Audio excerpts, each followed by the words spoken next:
mouth. When you come out, if you're a male, they tell you, go back to your house. If you don't go back, they shoot you. And that's what is happening. So with such threats, you're making peaceful revolution impossible.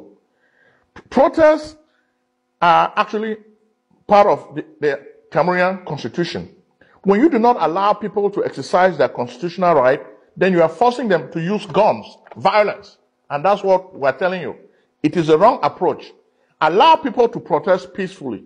If you make it impossible for people to protest peacefully, then that's when they're going to try to use guns to achieve their goals.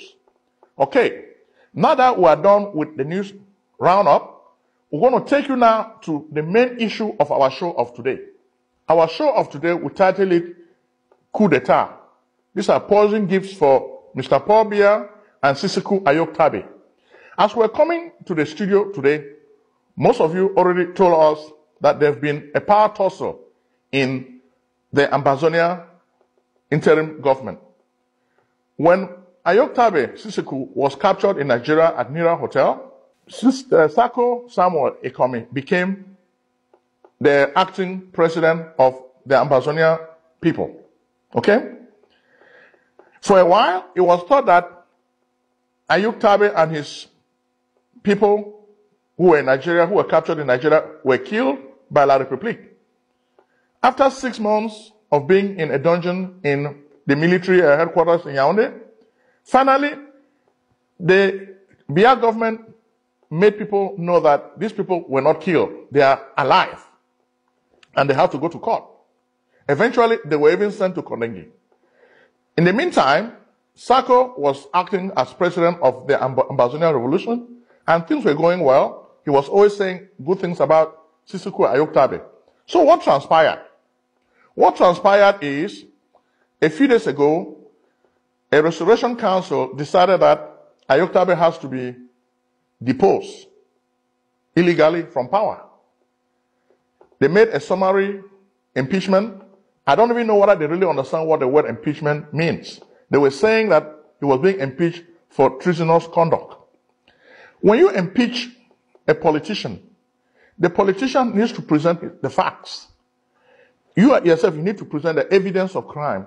Just saying that this person is guilty of being compromised by La République is the same story you guys are using all the time. When Agbabala Felix, the lawyer who became the brain behind the protest movement that resulted in the Ambazonia Revolution, when he was released, it was rumored that he's been compromised, so he cannot lead the movement anymore. But the people did not provide any evidence that Felix was compromised. Felix was just looking for a peaceful way to resolve this problem. Even though both parties, the Anglophones and the Francophone government, were not really agreeing, he was looking for a form of rapprochement. But the Anglophones started accusing him of being a sellout. What did Felix Agbabala do? He continued on his mission. I myself, I even made some comment. I said, no, don't worry. If the people don't want you to be their leader, it's okay. Continue the revolution. And that's really what Felix Agbabala has really done. He's been traveling all over the world to talk about the plight of Anglophones. He did not relent. He's gone to London, he's gone to Oslo, he's gone to other parts of the world just to talk about the Anglophone problem. So when you watch most of the videos on YouTube, you see his movements and the work he's been doing for human rights. Okay? So he left. Nobody provided any evidence of Felix Agbabala being compromised by La République. But it was just assumed. Assuming things in this way is not a good thing. So he continued his march, and he has been fighting for the freedom of the Ambazonian people. Okay? He's not one of these die-hard hardliners. He was looking for a form of rapprochement. But they kicked him out, and he didn't bother. He continued fighting for his people. They burned his house. He accepted it as the price he has to pay for helping his people. Today, the fate that befell Felix Agbabala is also befalling Sisiku Ayok-Tabe. This guy has abandoned his job to fight for his people. They made him the leader. But today, a group of guys who are really power hungry have decided to kick him out. So this is not going to stand well. So actually, this is a coup d'etat. And this is the first coup d'etat we're telling you that is taking place in that part of the world. Okay? This is a coup d'etat.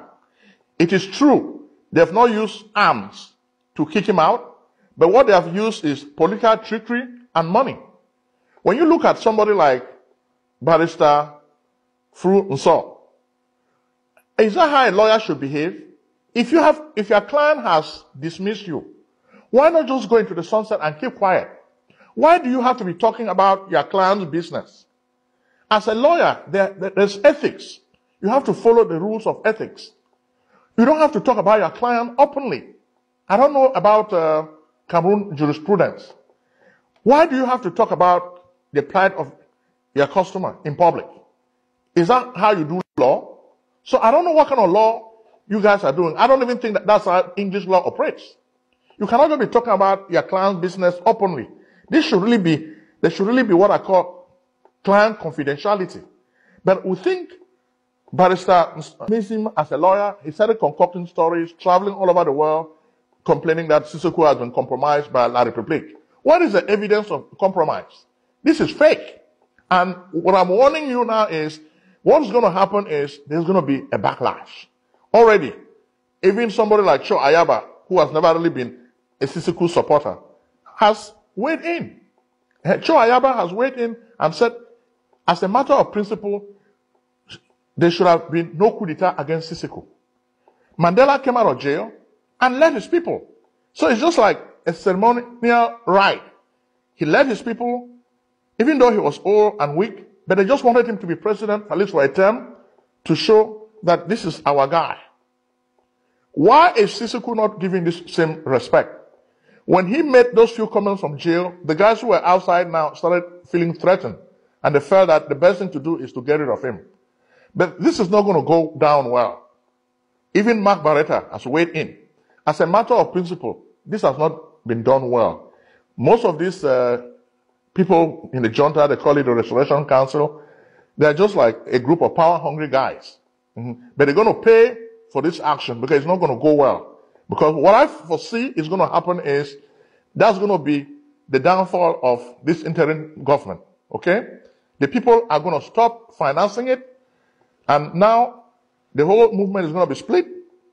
The people who are supporting Sako, Samuel, will be with him. But Sissoko has a very big following. Sissoko is a very charismatic guy. Okay?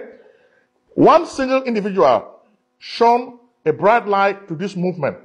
For a long time, SCNC and all this ambassador stuff was going nowhere. Until Sissoko emerged with his charisma and personality, he was able to take the fight to the enemy. He was traveling all over the world, spending his own money. Okay? So he made the Anglophone problem to be known worldwide. Okay? And now this war was striking fear and terror in the hearts of Paul Biya and his military junta. They connived with the Buhari regime to arrest him and bring him to Cameroon, thinking that they would kill the spirit of the revolution. But the people are still behind Sissoko Ayoktabi. You look, his whole village has been decimated because they feel that he is the leader. You go to a place like Kembong, the whole place is just filled with grass. It's become a forest. People are not living there anymore. So this is the price that Sissoko has to pay. He has lost his job. He has lost his family. Yet, we want to inflict more pains on this good person. So this is wrong. Because human beings always like to do the right thing. By doing this coup d'etat against Sissoko is the wrong thing. Okay? And these coup plotters are going to pay the price. Okay? They're going to pay the price because Sissoko has a lot of people who love him. I've done this video not to praise Sissoko, but to let you know that the evil that men do shall lie after them. Okay? So the evil will be interred with their bones. So Sissoko will rise on top. And what we're going to tell Sissoko from the jail cell, do not worry, your people are behind you. These coup plotters will be vanquished. What they are trying to do will not succeed. You remain the people's president. You remain in the hearts of the people. So know that all is well with you. You still have the right to be the president of Ambazonia, and the people are with you. So don't worry about the nonsense some of these group of ambitious guys are trying to do. So they cannot use. So nobody voted for them.